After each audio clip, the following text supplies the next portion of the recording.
la jaula de los perros. ¿No te da miedo, Sofi? No, y para eso tenemos un invitado especial, nuestro cousin Camilo.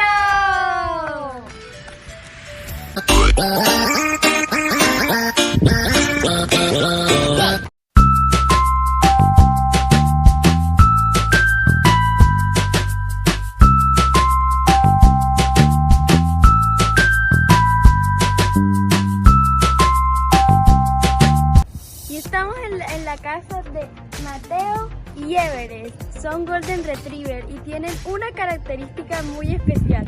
Son muy desordenados. Y estamos en la casa de los Huskies siberianos, Zeus y Sammy, los más tranquilos.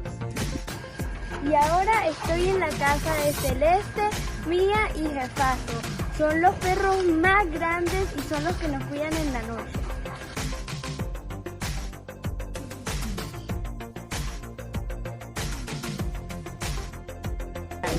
Y esta es la jaula de los perros más divertidos e inteligentes. ¿Sí? Muy bien. Ahora vete para dónde.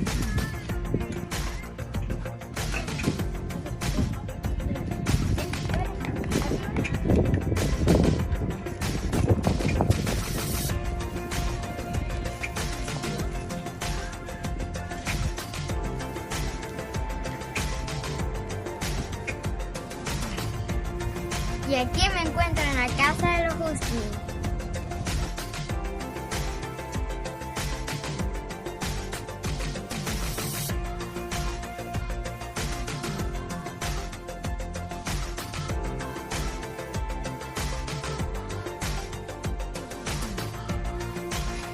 Mía, ¿qué es eso? Sonríe, Sofi. Mía, a Mía no le va de madre.